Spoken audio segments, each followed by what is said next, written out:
So you've just got your new iPhone 16e. First of all, congrats. Today I'm going to take you through the first 25 things that you should do to help you get the most out of this phone. Now, these tips and tricks are going to help unlock new hidden features, preserve battery health, as well as extend your battery life, and ultimately maximize your iPhone 16e's performance. Alright, so the first thing we're going to be looking at is the top 3 battery saving tips for the iPhone 16e. Now first we're going to be saving battery with Mail, and let me show you how. So to do this, we're going to jump into the Settings app, and then we're going to scroll all the way to the bottom to where we find Apps, and then we're going to find Mail under M. There it is. We'll tap onto Mail, and then we'll tap onto Mail Accounts. And then once more, tap onto Fetch New Data here at the bottom. And then if we scroll all the way down, here is where we can determine how often your iPhone checks for new mail. Now, the more frequently you have this, for example, every 15 minutes, the more often your phone will check for mail, and thus the more battery it's going to use. And especially if you have multiple mail accounts set up on your phone like I do, this makes a really big difference. So my suggestion is to decrease this frequency to say every hour or every 30 minutes. Personally, I like to have this on every hour. This means that my phone won't check for my emails as often. However, my inbox will still always be relatively up to date. And this difference here really adds up and saves you a lot of battery. But you know what can also save you a lot of battery is the number of notifications you have coming in. So what we're going to do is we're going to audit and go through which notifications we want to allow and which we want to disallow to save a lot of battery. So to do this, we're going to go into Settings, and then on the main page, we're going to scroll to where we find Notifications,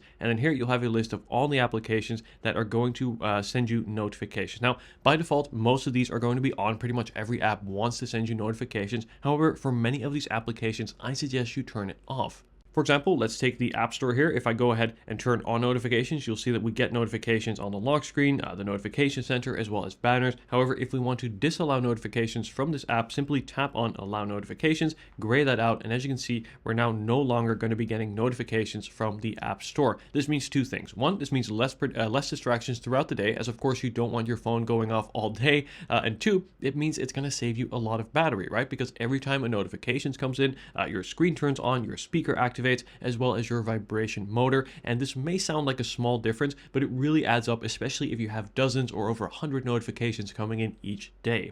And again, like I said, it's also good for your mental health, as you won't be bothered by apps, for example, a shopping application reminding you that you have items in your basket. So for these type of applications, I turn off my notifications and only allow it for certain, say, messaging applications or finance apps, right? Things you want to know. This way, when your phone goes off, you know it's something relatively important.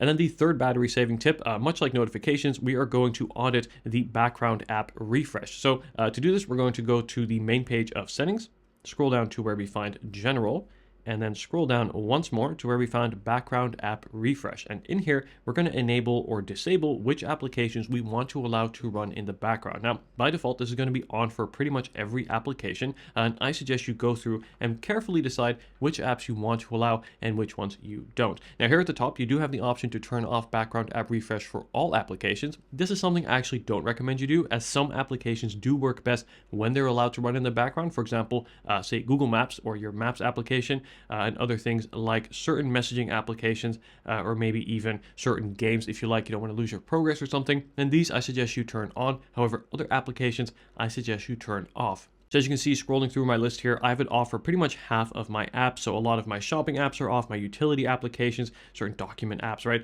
Things that I don't use that often and I don't go back and forth between often, don't need to be running in the background using my iPhone's battery. So that's the third battery saving tip. And these three, I guarantee you, the mail, notifications, and background app refresh are going to add literal hours to your battery life.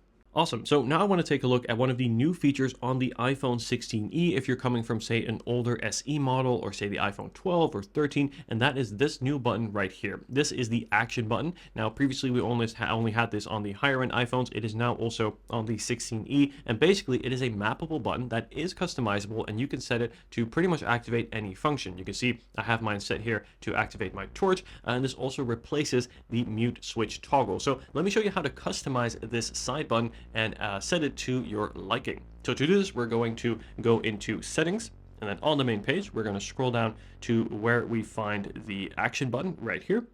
And then in here, we get this really nifty little menu here, and this will allow us to scroll between the different options. So first of all, you can set it to the silent mode if that is what you're used to. You can simply set it back there. As I said, I like to have the torch, and if you really want to take it far, you can also set it to a custom shortcut. So say you want to activate a home appliance, you can even do that with this button. So the sky really is the limit. And I really suggest you go through and experiment to see which function you like most, because it really is a useful feature to have. As I say, especially the flashlight. Like, I can just pull out my phone without having to even touch the screen, press and hold this button, and I have an instant flashlight if, say, I'm looking for something in the dark. So now that the action button here on the left side replaces the previous mute switch that you may have had on your old phone, the new way to switch between silent and loud mode is to go into your control center and tap on the ringer toggle here. So you can see now my phone is in silent, and we'll also have this little indicator here in the top left of the screen. Now, I personally like to have my phone on silent pretty much always. Therefore, I don't need to have this icon permanently shown in my menu bar, and there is a way to hide this. So to do this, we're going to jump into settings. And then we are going to scroll down to where we find sounds and haptics. And then in here, we have show in status bar. Simply turn that off. And as you can see, that notification, or rather that icon, is no longer there, yet my phone is still on silent, giving you a little bit less cluttered and more of a cleaner look.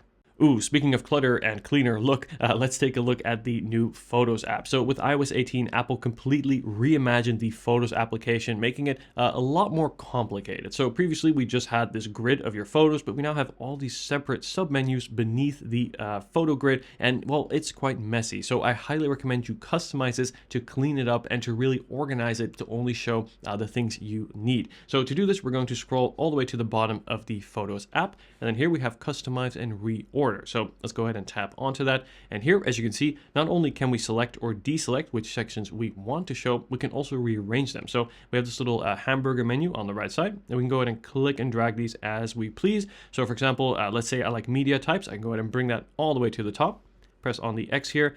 And as you can see at the top of this list now is media types to quickly find my videos or my selfies.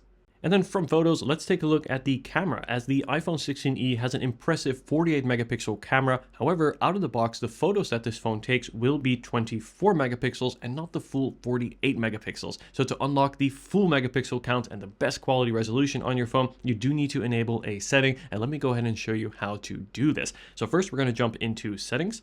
And then back here on the main page, we're going to scroll down to where we find camera over here.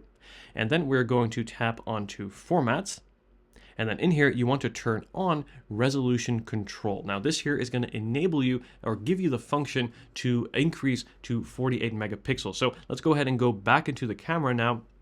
And what you'll see is a new icon here in the top right. Once we've enabled that option in settings, it's the HEIF Max. So if we go ahead and tap on that to enable it, let me take a test photo here. Let's take a picture of this beautiful Pampas here that I have on my desk, and let me now show you that this in fact will be a 48 megapixel photo. So if we scroll up here, we can see right there it is, 48 megapixel fusion photo, and it's even enabled to identify a plant. So no, but in all seriousness, this here enables you to take full quality pictures from your iPhone, get that maximum resolution and thus maximum detail. Now it is important to know that larger megapixel count, such as that 48 megapixel count, does mean that your photos will be larger, so it'll take up a little bit more storage, but again, it does give you that full resolution. So personally, I use this when I'm taking an important picture, or say a beautiful landscape, right? Something that's rich in detail. But then for other smaller things, like I'm taking photos of, I don't know, a can of a drink or something that I want to remember, then I just switch it back to 24 megapixels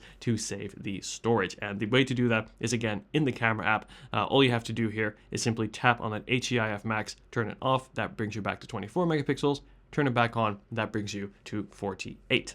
Actually, while we're talking about the camera, I've got a few more nifty settings that I like to turn on as well. So back into settings, we go back to the same camera tab here. First of all, I like to turn on both the grid as well as the level, as this will help you sort of compose your shots. Here we have this grid of thirds, and then we also have the level there to make sure that your camera is leveled when you're taking a picture. Those two things I really like to turn on.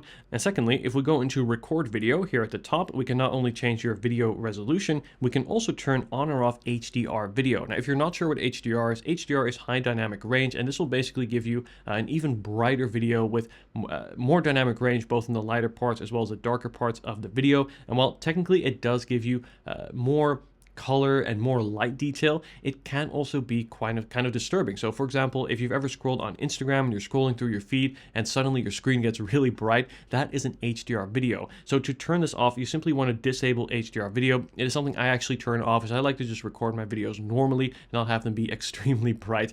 So this is where you turn that off.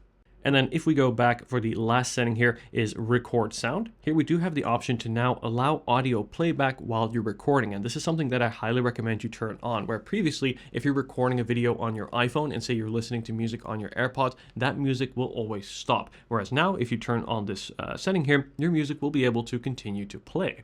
And then from the camera, let's take a look at Siri. Now, of course, the iPhone 16e is capable of using Apple Intelligence. So you can see we have this new Siri layout here, which I think looks really cool. However, how you use Siri does really matter. So let me go ahead and show you the best way to use Siri to not only save battery, but also save accidental activation. So to do this, we're going to jump into Settings and then scroll down to where we find Apple Intelligence and Siri. And first of all, you want to turn on Apple Intelligence. This also allows Siri to use things like ChatGPT in case it doesn't know the answer. You can also say, hey Siri, use ChatGPT to find, oh, there it is already. Use ChatGPT to find the answer to X question. It will automatically go to ChatGPT, which is really useful and definitely makes Siri more smart. So turn that on. But the next most important setting here is if we go into talk and type to Siri. So if we go ahead and turn that on, you want to make sure that this hey or basically these first two options, I don't want to say them to activate your digital assistants. You want to make sure that these are turned off, as this way your phone won't be constantly listening for that activation phrase. This is going to take up a lot of battery because your mic will be constantly running, and it can also quite easily be accidentally triggered. For example, if you say the word seriously, I've had it activate in meetings.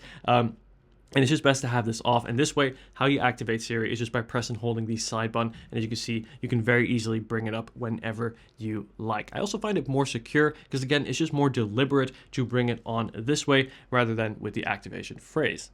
Let's talk about some customization. So in iOS 18, we now have a lot more customization options specifically for the home screen. Let me go ahead and show you how to do this. So what you want to do is tap and hold on any empty part of your screen. You'll see that your applications kind of start to jiggle. Then we go ahead and tap onto edit. And then what you want to do is tap on customize, the second option here. And here we can do a myriad of things. First of all, we can change the icon size. We can make them larger. You'll notice that that also removes the icon text underneath, which I think looks quite clean. And you can also make it, of course, small again. And what is also cool is you can actually change to dark mode. So this is not only dark mode on your wallpaper, but also the individual icons of your screen. You can also set it to automatic. So at night, it'll be dark. During the day, it will be light, and you can even change the entire color and go completely crazy with tinted here. And as you can see, we have a full RGB slider to change the color, the hue, and fully customize your lock screen. You can create some really wonderful designs, but also some horrible and ugly ones. I think this here might be one of them. But what it does give you is a lot of ability to customize and say if you want to match or contrast with the color of your wallpaper, you can do that too. Personally, I like to keep things more simple, but it is really nice to have this functionality, as I think options are always good.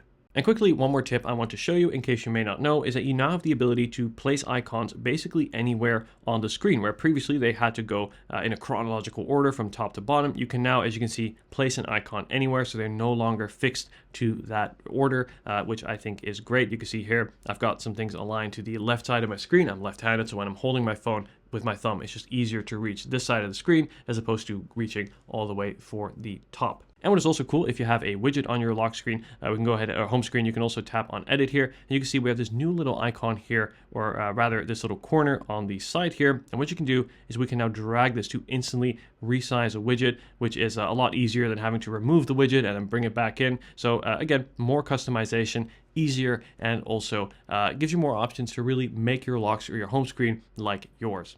More ability to customize your home screen, something I always welcome. Now this next one is really important, and let's talk about battery health. So first, if you've just bought your iPhone 16e, whether it's new or especially if you're buying it used, you want to make sure that you check your battery health. So to do this, we're going to go into settings, tap onto battery, and then in here, we're going to tap onto battery health. Now here, you want to look for two things. First of all, you want to look at your battery health status, and you want to make sure that this says normal, not serviced or damaged or anything like that.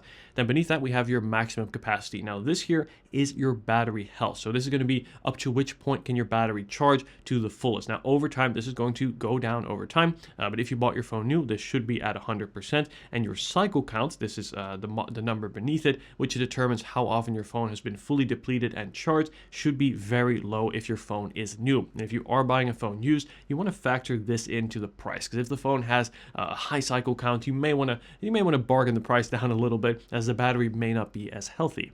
Right, so now that we know how to check the battery health, let's talk about preserving the battery health, as there's some really important features that are new in iOS 18 and also new, of course, on the iPhone 16e that I suggest you activate. So in the same battery health menu, we're going to go back one page, and what we're going to do now is tap onto charging right here. Now we have a new option. First of all, we have the new option, which is to set a charge limit. So if I go and turn this off here, let's turn that off. You can see we can now set a charge limit, and what that's basically going to mean is set a limit to how much you can fill up your battery, right? So you can charge it up to 80%, or you can choose to say set it to 95%. And what that's going to mean is it's going to cause less wear on your battery. As for lithium-ion batteries like the ones in the iPhone, it is actually best to charge them up to around 80 or 90%. So therefore, if you set that that charge limit, it's going to lessen the wear and help your battery last longer over time. Of course, the downside to this is you do sacrifice some of your battery capacity. So if you do find yourself running out of battery often or nearly running out of battery, this may not be the option for you. And the better option may be the second option underneath, which is the one that I personally use as well. And this is optimized battery charging. Now, if I turn on optimized battery charging, you can see we can no longer set a charge limit, as you can only have one of these on at a given time. So this has to be back at 100, and then your optimized battery charging turns on. And what that's basically going to do is going to learn your charging habit. So let's say you plug in your phone at, say, 11 p.m. at night. It's then going to charge at 11 p.m. from 0 up to around 80% battery, and then wait with the remaining 20% till closer to when you typically wake up and unplug your phone, let's say at 7 a.m. Now, this is going to slower the charge over time, and thus again limit the wear on your batteries. It's going to produce less heat, helping your battery last longer. So I really think this second option is going to be best for both, as it still gives you full capacity or access to the full capacity of your battery while still saving and helping preserve that battery health over time. Oh, and quickly, if we go back one page here, we also have the option to turn on or hide your battery percentage. So if you find yourself wanting to check that off, and you can go ahead and turn that on, and it'll permanently show that on the top right of your screen. Next, let's jump into the Messages apps, as there's quite a few new features that I want to show you. And first of all, you can see here I've got some text written out, as we can now customize the text that you are typing. So let's say I want to select a portion of this message here, let's say the 10 minutes part. I can go ahead and tap on the arrow, then I can tap onto text effects, and not only can I add visual effects for when that message lands on the recipient's phone, but I can also bold, or I can say underline specific parts of that message. You can see here that makes the 10 minutes part of this message more clear, like so, and that is a really neat way to particularly call out like parts of your text if, say, you have a long message or something, and just gives you more formatting options, which I think is always great. Now, secondly, we also have the option to now schedule a message. You can basically choose when you want that message to send. So to do this, what you want to do here is, once you have your message typed, you want to tap on the little plus sign, and then if you scroll down here on this menu, you will have the send later option. Now, I've actually moved this up over here to the top because I use it frequently. By the way, you can just tap and hold on to these to rearrange these settings, or rather these features, and if we tap on to send later, we can now determine when we want this message to send. It can be set to basically any time in the future. Let's say I want to send it today here at 3 p.m. and I can go ahead and tap on send, and as you can see, that message will then be in draft until it is sent, in this case at 3 p.m. This next one is really useful, especially on the iPhone 16e, which of course doesn't have the larger display of the, say, 16 Plus or Pro Max. And as you can see here in my Messages apps, I don't have that much screen space for the content of my conversation here, whether it be pictures or text, as a lot of it is taken up by this predictive text menu here, which is here in the middle. Now, personally, it's something that I really never use, as I find it to be too slow or not accurate enough. So it's just there taking up screen space. I'm probably using some battery too, now that I think about it. And there is a way to turn this off. So to do this, we are going to jump into settings, and then we're going to tap onto general. And then in here, we're going to scroll down to where we find keyboard. And then here, amongst all these options here, we have predictive text. That's going to be the third option. And if we turn that off, as you can see, if we scroll back to messages, we now have regained more space. As instead of having that additional row of predictive text icons, we now have more screen space dedicated to the conversation. So something I definitely recommend you turn off. And then in this thread here, you'll see that I've sent some photos. Now, one of the things I really like about iMessage in particular is that when you send photos or videos, it doesn't compress them like, for example, WhatsApp or Facebook Messenger or many other messaging platforms do, as this will send you the full quality version of that photo, which is fantastic if, of course, you're sending or sharing rather important memories or say videos with your loved ones. So to make sure that you do send the full quality versions of your media, you do want to make sure that one setting is turned on. And to do this, we are going to jump into settings, and then we're going to just go back here to scroll all the way to the bottom to apps, and then go back to M for messages. There it is. And then if we scroll down here, I believe it's at the bottom. Yes, there it is. You want to make sure that low quality image mode is turned off, as having this off means it's going to send you the full version or the fullest quality version of your photos and videos to your friends and loved ones.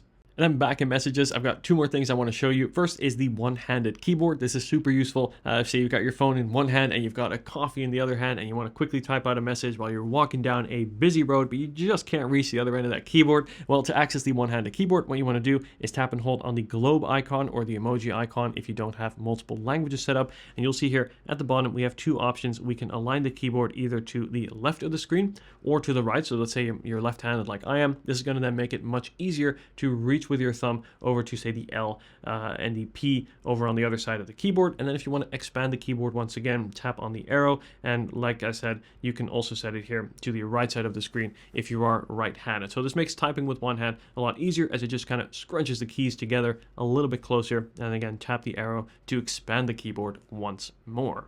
All right, so for this next one, I'm going to bring in a second phone, as I want to show you that you now have the ability to share your screen over FaceTime. So let me show you how this is done. So I'm going to go ahead and start a call here. And as you can see, we now have the option to share my screen or to ask the other person to share their screen. So in this case, let me go ahead and share my screen. You can see that's going to start the call over here. Go ahead and answer on this phone. And we just wait a sec. Let me just mute here so that we don't get any echo. As you can see, we can now see my screen right here over on the other person's phone. We can even zoom in to enlarge it. We can go ahead and tap into it to see it full screen. You can see here, you get a live view of what's going on one screen over the other. And you can see it's relatively quick in terms of lag. Yes, there's a little bit of, it's not as smooth, of course, as it is on my phone, but you can see that it does work really well. Now, I think this is useful. Say you want to share a document with someone else, or if you're doing any kind of tech support. Now, of course, I am the go-to member in my family for any kind of tech questions, and it's always been useful to be able to quickly just pull up the other person's screen to see, to sort of guide them through the steps. And now you can do this on iPhone. So this is really, really great. And this works, of course, both ways. I can share my own screen as well as ask to see the other person's screen. And it basically functions like a call, and you also have your voice going through as well. So you can go ahead and talk to the person as you're helping them. But this is a super useful way to quickly share your screen over FaceTime. Ooh, this next one is super useful, and this is the ability to lock and also hide applications. This is also new in iOS 18, and of course also available on the iPhone 16e. So let me go ahead and show you how to do this. So let's first find an application that you want to lock. Let's see here. Ooh, I'm gonna pick Monopoly Go, a very guilty pleasure of mine. So what I can go ahead and do is press and hold on the application, and then here we now have the option to require Face ID. Now here we have two options. First of all, we can require Face ID. This means that the icon will still be visible on your home screen, but then whenever it is tapped, you will have to enter, or rather use Face ID to be able to launch the application. So let me quickly show you how that works. If we go ahead and do require Face ID, it's going to quickly scan my face, and the next time I want to launch the application, as you can see, I'm going to have to scan my face. Let's try that one more time. There we go, before I can actually launch and open the application. So that's one way. Now the second here is if we tap and hold on that application again, then tap onto require Face ID like before, but this time we're going to tap hide and require Face ID. So we're going to scan my face here and then hide the application. And as you can see, the application will no longer be on the home screen. But where is it? Well, now if we scroll all the way to the right to the final page of your home screen, to the app library, and scroll all the way to the bottom, we have this little secret hidden folder. If we tap on that, scan Face ID. There we go. Our hidden apps are now revealed and we can launch the application, scan once more, and then we are in. So we have ultimate security before I'm able to start playing my Monopoly Go. Now I want to show you visual intelligence, and this is one of the newest features that came out with Apple Intelligence. And basically what this allows you to do is to scan anything that you point your camera at. So to activate this, we're going to go into Control Center, and here we have a new icon, this little icon here, that is the visual intelligence icon. We'll go ahead and tap that. It's basically going to launch an application that looks very similar to your camera app, and we can basically point it towards anything on screen. So let's say here I have this perfume bottle, one I really like. I can go ahead and take a picture of it. There we go. And let's go ahead and tap on Ask, and it's going to tell me what this is that I've pointed my camera at. You can see here it's going to be using ChatGPT to pull this information, and here it is. It's identified the fragrance as well as the name and also the type of fragrance that it is. So you can see refreshing mint tones. I really like this one. Actually, I got it from my wife, so very happy with it. And what we can also do is we can also, let me go ahead and do this one more time. There it is. We can also do a reverse image search by tapping on image search, and it's then going to use Google Images to basically find images that look like it on the web. You can see it also brings you here to listing options if you want to purchase the perfume or something like that. So really great, and you can do this with pretty much anything, and I found it to work quite well. It's not 100% accurate as with most, if not all, of these AI features on phones these days, but it is pretty great, especially if say you're outdoors and you find a venue or even a restaurant. You can just scan the name of that restaurant. It's then going to also give you reviews or let you, for example, look up the menu. So once again, in the Control Center, and that is the icon that you want to look for. On the subject of the Control Center, in iOS 18, this has now really gotten a large overhaul. As you can see, Control Center is now divided into 3 pages as indicated by these icons here. So we can go ahead and tap onto them. So we have your favorites, we have your music, which is basically your now playing, as well as your connectivity. And you can also swipe through the pages like so. And this gives you access to more control within the Control Center. So this is pretty neat, but something I like more is the ability to also customize the Control Center. So what I can go ahead and do is tap on the little plus icon here in the top left, and you can see that we can now add a control. So let's say, for example, we can go ahead and add a new one like Quick Note. As you can see, we now have that added, and we can also, of course, rearrange them if we like, and we can also make and control larger. So if I tap and hold on this little corner, the bottom right corner, I can expand and make it larger. You may notice that I have my brightness and my volume control over on the left side, again, because I'm left-handed, so it's easier to access those when I've got my phone in my hand. And little changes like that make the Control Center even more powerful and I think even more enjoyable to use. So I definitely recommend you go through and add the controls you want, remove the ones that you don't need, and then align them in the way that is best for you. And now I want to talk about the App Store. This is, of course, a very important application to get all your applications on your iPhone, but there are some essential settings that I recommend you change to make the App Store better. Not just your experience using the App Store, but also your experience downloading applications in general. So what we're going to do is we're going to jump into Settings and then scroll all the way down to where we find Apps. And then we'll tap onto the App Store amongst the top here. And here we go. So first of all, what you want to do is turn off automatic downloads. Now, if you have this on, this means that any application that you download on any of your other Apple devices, let's say you have an iPad as well, it's going to automatically download to your iPhone and vice versa. However, personally, I download apps on my iPad that are specific for my iPad, and I download apps on my iPhone that are specific to my iPhone, and I don't want them to go to both devices, taking up storage. So this is something I suggest you turn off. Now, what I suggest you keep on, though, are the following 2 options, and that's automatic app updates and to also download any app in-app content. So downloading the updates automatically is going to be super useful, as it's going to give you the latest features and also best security updates and patches as well. And I find this to generally update overnight. Rarely have I ever been disturbed throughout the day and I'm not able to access an app because it is updating. So I find this to work really well and seamlessly in the background. And the same here goes for in-app content. Let's say you have a podcast application, you want to automatically update or rather download the latest episodes, you can go ahead and do that as well. And just beneath that, we have the option to allow or disallow automatic downloads on mobile data. Now, this also includes your app updates and your in-app content. Now, this is something you can choose to turn on or off. It really depends on your data plan. However, if you do want to save some data, I suggest you turn this off like I have here. And beneath that, We also have the option to allow or disallow an application to ask you to rate or review it. Now, you've probably had this pop up before. Do you like this app? Leave a star review, etc. And of course, I like to leave reviews for applications that I like or ones where I can see some room for improvement, but I don't like to be told to do so. I just like to do so whenever I want to. So turning this off will disable that and make sure an application can't ask you to leave a rating. Speaking of which, I will ask you to leave a rating. Leave a like on this video if you are enjoying it so far. And of course, subscribe to see more content like this in the future. Thanks so much for your support.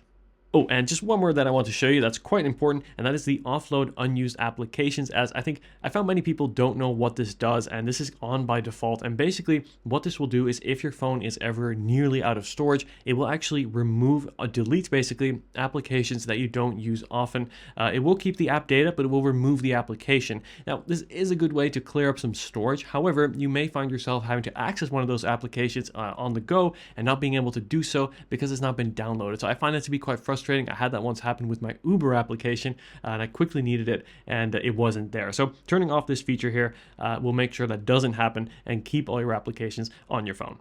And now, before we get to some bonus quick tips, I want to show you some essential security settings to change to make your iPhone much more secure. So first of all, we're going to jump into settings, and then we're going to scroll down to where we find Face ID and passcode, then quickly type in your passcode.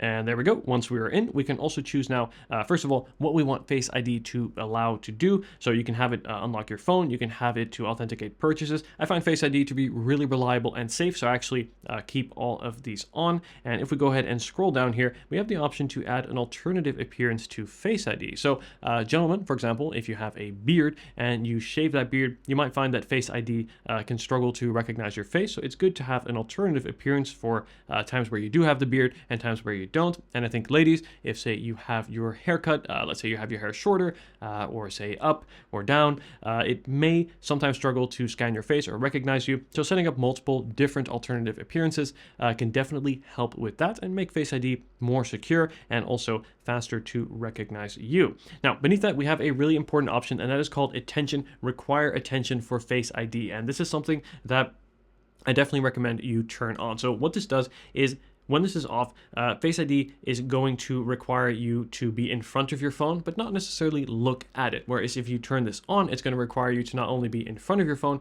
but also require you to make eye contact with your phone. So it's just an additional layer of security, making sure that it's you who is unlocking your phone. So definitely suggest you turn this on. And here, probably the most important section of this this portion of the video, that is this right here, and that is the allow access when locked section. Now, by default, a lot of these are going to be on, and basically what this will determine is what your phone can do while it is locked. And I don't know about you, but when my phone is locked, it is locked for a reason, so I don't want it to be able to do much. For example, I don't want it to see my notifications or to have access to my Siri, or importantly, to connect to accessories like, say, computers to transfer data. So my suggestion is to start by turning all of these off and then go through manually and see which ones are actually important. So one of the ones I have on here is my lock screen widgets. You can see if I show you my lock screen, I got a couple widgets here for the temperature. So those I like to have running and I keep those on. However, other things, let me go back to the menu here. There we go, but other things I keep off. Now, live activities I keep on. That is, for example, if I want to have my activity rings for my Apple Watch on my home screen, and other things like home control, say to control my smart home devices. These are the three things that I keep on, but the rest I all keep off. So definitely something I suggest you do as well. And lastly is the erase data option. Now, this is something that is not for everyone, but I do think it's useful for most. And what this is basically going to do is, let's say your phone ever is lost or stolen, the first thing that person is probably going to do is try to break in by guessing your password. What this feature here will enable means that if you were to incorrectly type in your password for 10 times in a row, your phone is going to automatically erase itself. This way, when your phone is lost or stolen and no longer safe, at least your data will be protected, as essentially it will be erased from the phone. Now, this is useful, again, if you may have your phone lost or stolen. However, I also recognize that you may be a parent and you may have kids who will be trying to access your phone, or maybe have some friends that are going to try to guess your password. I don't don't know. But in that case, you may not want to have your data erased. So do think about this option carefully. But I think for many people, just for that peace of mind, it is useful to have this on as sort of a fail-safe, knowing that, again, when your phone is lost or stolen, at least your data will be safe and eventually removed. All right, thank you so much for sticking with me so far. Let's take a look at some bonus quick tips to round up this video. So first, let's go ahead and jump into Safari. Did you know that if, say, you are scrolling through a long article or website, you can actually tap the top center of the screen to quickly scroll to the top? This doesn't just work in Safari, it pretty much works in all applications across your phone. Secondly, what is also neat is, as you can see here, we have this search bar along the middle of your center of your screen here. You can see if I scroll here, we get these dots to indicate how many pages there are. Well, there's a quicker way to cycle between your pages, and that's to simply drag your finger across this search bar. And as you can see, that's a very fast way to go from your first page all the way over to your last. Now, this next one you may have seen me use throughout this video, and that is the ability to quickly switch between apps using the home bar here along the bottom. So of course you can swipe up to go to your app viewer and then switch between your applications like so, but a much more efficient way to do so is to simply swipe along the bottom of your screen. And as you can see, I can quickly go left and right between my recent apps, a super useful way to switch between your open applications. And fun fact, this also works on iPad. This next one is super useful over in Control Center. We can go ahead and start a timer, of course, by tapping on the timer shortcut. However, we can also do this more quickly by simply tapping and holding on this icon. And here we can go ahead and set a custom timer. And as you can see, quickly start that right from within the Control Center. And for this next one, we're going to take a trip to Paris, where I want to quickly show you how to do a one-handed zoom. So of course you can zoom by pinching with your fingers like so. We all probably know this, but as you can see, there's also a way to zoom with just one hand. Again, super useful in a map in particular, or when, say, you are using your phone with one hand. So to do this, you want to essentially double tap your screen, and on the second tap, you want to hold it and then move up and down. So I'm going to tap, tap, hold, and then move down. You can see to zoom out, move in, up to zoom in. So once again, double tap, so tap, tap, hold, and then zoom up, or rather down to zoom out, and then up to zoom back in. So really handy way, and this doesn't just work in photos, or in maps, it also works in photos, and basically any application across the board. Now the final thing I want to show you is how to enter lockdown mode on your iPhone. Let's say your phone is unlocked and you want to quickly protect your phone and secure it by also disabling Face ID. What you want to do is simply press and hold both the power button as well as the side button, so the volume up button and the side button. So if you can see, if I press and hold them, we get the power off menu like so. Then you want to tap onto cancel. You can see it's going to automatically lock the phone, disable Face ID, meaning it's going to require you to enter your passcode to unlock your phone. So very easy to do, even say within your pocket. Simply press and hold the volume up key and the side key to enter your phone into lockdown mode. And there you have it. Thank you so much for watching this video. Let me know if you have any questions at all. And as always, I will leave the purchase links down in the description. And if you haven't seen it yet, I highly recommend you check out my 25 settings to change on iPhone. I'll leave this video linked on screen right now. Thanks again for watching, and I'll see you in the next video. Take care.